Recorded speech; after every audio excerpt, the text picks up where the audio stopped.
Les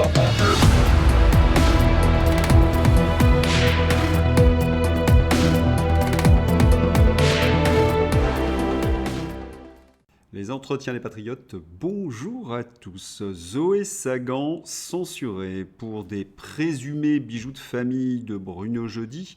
McKinsey, la fin de la démocratie. Avant de répondre à ces deux questions et traiter de nombreux sujets d'actualité, vous connaissez le rituel sur cette chaîne, je commence toujours mon entretien par remercier ceux qui m'ont permis de le produire, car ils m'ont financé à l'aide des merci rémunérateurs. Et aujourd'hui sont à l'honneur des fidèles parmi les fidèles.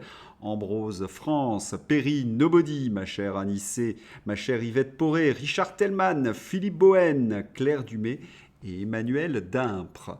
Merci à eux du fond du cœur et puis je tenais à vous remercier pour votre soutien indéfectible. Oui, il faut aider la réinformation. Comment faire ? On lève le petit pouce, on diffuse sur d'autres réseaux sociaux et on écrit de gentils messages.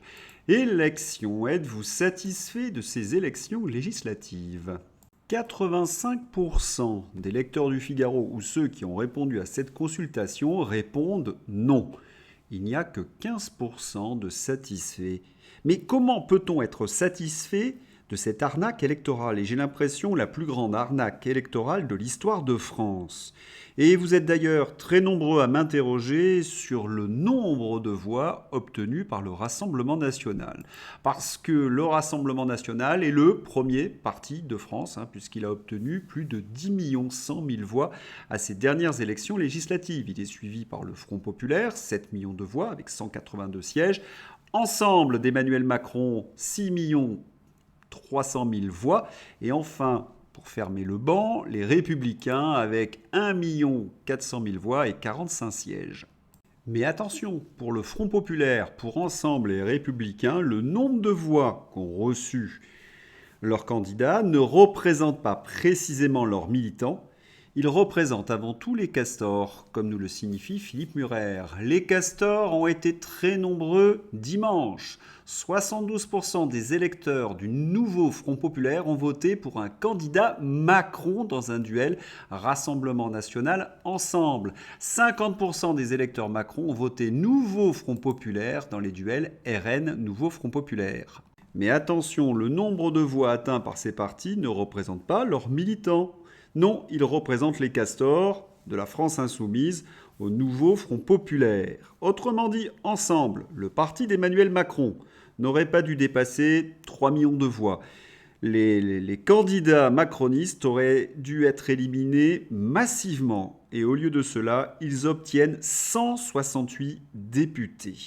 Alors, non seulement les castors de la France insoumise et du nouveau Front populaire ont sauvé Macron d'une déroute historique, mais en plus, ils ont financé le parti d'Emmanuel Macron à hauteur d'1,60 €, si ma mémoire est bonne, par vote. Ils ont sauvé le parti d'Emmanuel Macron d'un dépôt de bilan.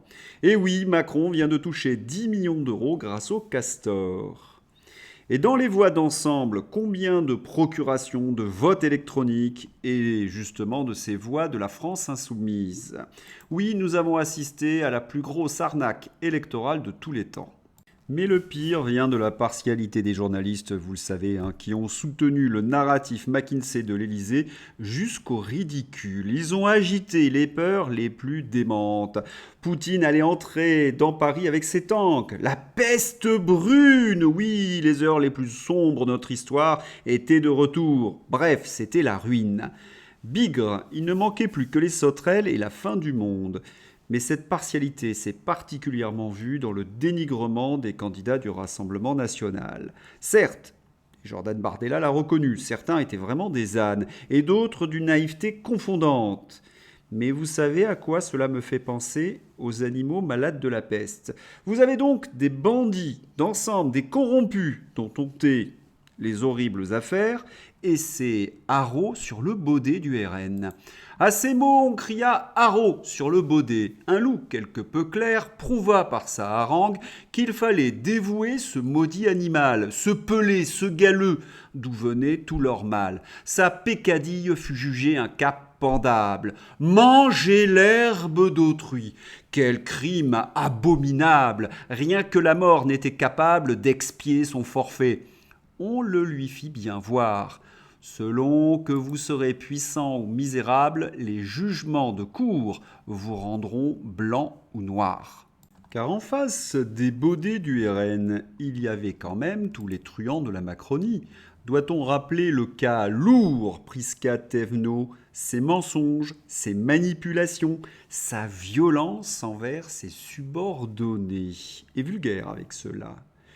Et Elisabeth Borne, François Hollande, Elisabeth Borne, accusée de corruption et de favoritisme dans la renégociation des contrats avec les autoroutes, accusée de tyrannie à grands coups de 49.3, accusée de casse sociale avec la loi sur les retraites. Ah non, les amateurs du Rassemblement national ne pouvaient pas rivaliser avec ces monstres professionnels. Et pour bien comprendre la Macronie, il faut parler de l'éminence grise d'Emmanuel Macron, Thierry Solère. C'est lui qui gère les relations avec les députés. C'est un champion du monde, toute catégorie de mise en examen. Plus de 13. C'est lui qui avait essayé de corrompre Babette de Rosière en lui offrant un poste de préfet. Quant à la France insoumise, là, c'est le cirque Barnum. Avignon 84, jusqu'à 90% pour Raphaël Arnaud, la France insoumise, dans les quartiers tenus par les narcotrafiquants de la ville. Ce pourcentage en dit très très long sur la France insoumise, si vous voyez ce que je veux dire. Quant à Raphaël Arnaud, il possède un record, une particularité. Il est le seul député qui possède 3 fiches S. Il pourra siéger à côté d'un autre cas social, Louis Boyard. Voilà, la partialité de la presse n'est plus à démontrer dans ses entretiens, d'autant plus qu'elle s'étale au grand jour désormais. Ma gratitude à la presse. Après les résultats des législatives 2024, de nombreux politiques du nouveau Front populaire, Clémentine Autain, Aurélien Rousseau, remercie les médias pour avoir mené campagne contre le Rassemblement national. Sont remerciés en particulier L'Aberration, BFM TV, L'Imonde, La Croix et France TV. Et il n'y a même plus lieu de le cacher, tellement que c'est évident. Aurélien Rousseau, ancien ministre désastreux d'Emmanuel Macron à la santé, remercie la presse de leur avoir permis d'être élus, lui et ses camarades, malgré un bilan calamiteux, et termine en qualifiant cette presse de presse libre. Il fallait oser. Ma gratitude à la presse. Le député du nouveau Front populaire, Aurélien Rousseau, ex-macroniste, remercie la presse suite au second tour des élections. Ma gratitude à la presse. Je pense en particulier à la presse quotidienne régionale, aux antennes de France Bleu et au journal L'Imonde, mais aussi La Croix, L'Aberration et L'Humanité. Leur travail a été indispensable et à la hauteur de ce moment historique. Une presse libre et de très haut niveau. J'ai quand même une petite question. Comment appelle-t-on une presse qui dénigre les candidats de l'opposition et fait campagne pour les candidats de la majorité? Oui, le nom, c'est la presse aux ordres. Quant à l'ARCOM, bien évidemment aux abonnés absents. Il n'y a pas que les journalistes et les hommes politiques qui se félicitent de cette élection, il y a également les artistes. Sophie Marceau, DJ Snake, Clara Luciani, des artistes expriment leur soulagement après les résultats des législatives.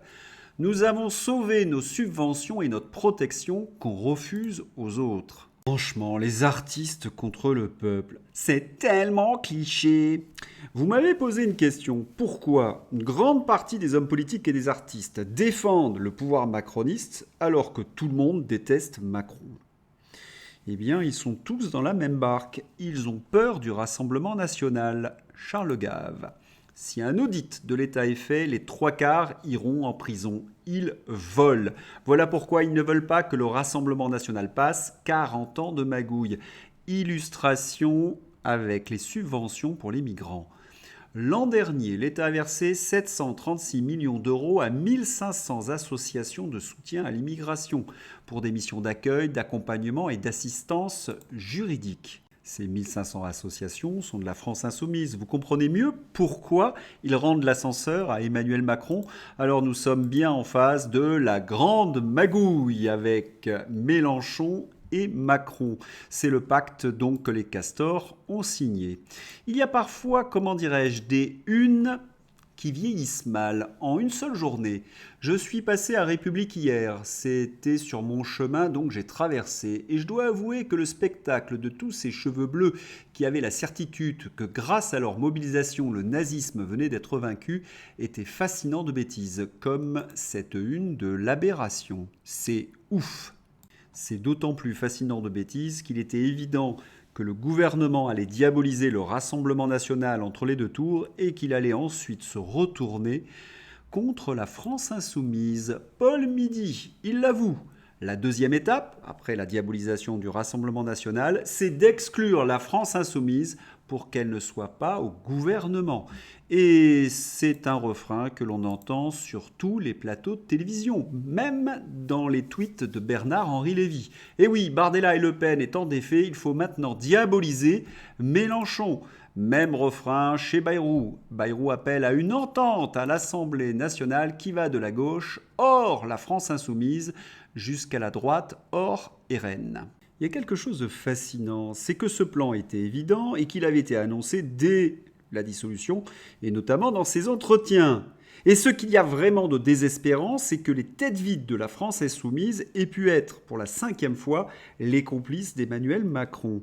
Alors, chez les militants de la France insoumise qui ont pris conscience qu'ils avaient été manipulés, cela fait mal, très mal. Et comme nous sommes charitables sur cette chaîne, on leur conseille ce joli traitement. Et à mon avis, ils ont intérêt à faire des stocks.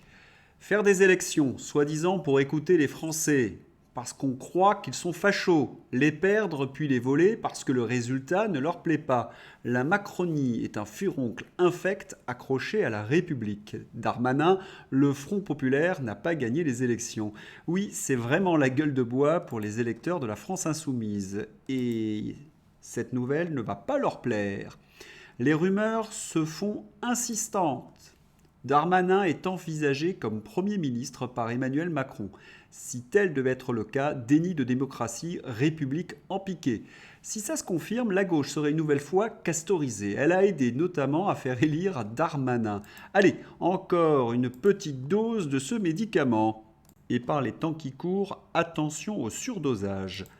Fascisme macroniste, nous prévient Florian Philippot. Ce député macroniste, nous venons d'en parler, c'est Midi, l'ancien de chez McKinsey, veut déposer une proposition de loi pour rétablir l'équité de temps de parole sur les réseaux sociaux. N'importe quoi, ce serait une épouvantable usine à gaz et ça veut dire concrètement instaurer la censure. Alors, si je résume, les militants de la France insoumise ont voté pour des députés macronistes qui, pour les remercier, vont les censurer. Bravo les champions du monde de la France insoumise. Je ne vous remets pas le médicament, mais vous en aurez bien besoin. Puisqu'on évoque la censure, il faut parler de la suspension du compte de Zoé Sagan. Tu ne montreras pas les zizi de Bruno J ou tu seras suspendu. C'est en effet, selon Alexis Poulain, la raison de la suspension du compte de Zoé Sagan. Le voilà, le tweet qui a été censuré. Quelqu'un peut dire à Bruno J d'arrêter d'envoyer son zizi à tout Paris. Quand ils ne forniquent pas des stagiaires ou quand ils ne draguent pas sur les plateaux de télé, ils font des plans. Ils appellent cela de la stratégie. Oui, ils sont stupides et c'est pour cette raison qu'ils sont choisis. Macron a gagné en faisant la courtisane, ce sont ses propres mots, auprès de vieux messieurs énamourés. J'ai tourné un entretien à ce sujet, je vous mets le lien dans la description. C'est pareil pour toute la Macronie, un marécage de vendus obsédés et heureux de ce que donne comme privilège le faux pouvoir. Les faux médias de milliardaires sont là pour vous faire croire que ces idiots sont intelligents et très sérieux. Libérez-vous, ce cirque mortifère n'a que trop duré. Et bien évidemment, tout notre soutien à Zoé Sagan, de son vrai prénom Aurélien. Le projet donc de Zoé Sagan était de mélanger la fiction et la réalité. Et il obligeait ainsi ses lecteurs à faire preuve d'esprit critique. Mais son but, il me l'avait expliqué au téléphone, c'était bien de lever le voile sur les mœurs de ceux qui nous gouvernent. Merci Aurélien pour ton travail. Et j'ai envie de mettre ce tweet d'Alexis Poulain en parallèle avec Christophe Gulli.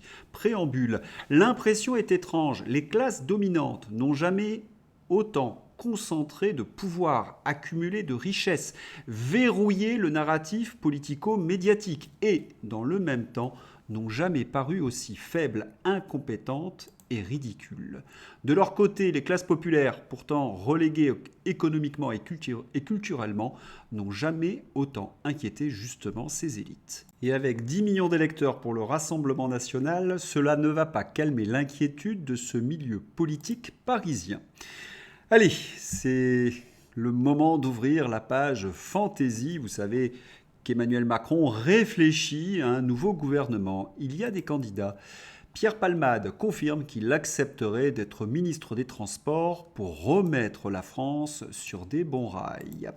Tube de l'été, je vous mets le lien dans la description. Mélenchon, la petite copine à Macron. Waf waf. C'est un petit peu vulgaire, mais c'est tellement la réalité.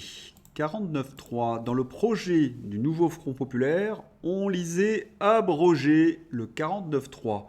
Olivier Faure sur France Info. Ce qui s'est fait par 49.3 peut se défaire par 49.3. Et ça, ce n'est pas de la fantaisie. Non, non, ils n'ont pas gagné, mais en plus, ils se moquent de nous. Aymeric Caron, attention, c'est du surmulot. Pour Aymeric Caron, voter blanc, c'est une forme de racisme. Et puis, un joli mot de Michel Audiard. Si tous les imbéciles portaient une pastille rouge, le monde serait un grand champ de coquelicots. Voilà, ces entretiens se terminent. J'espère que vous les avez appréciés. Je vous souhaite une excellente journée. À bientôt. Au revoir.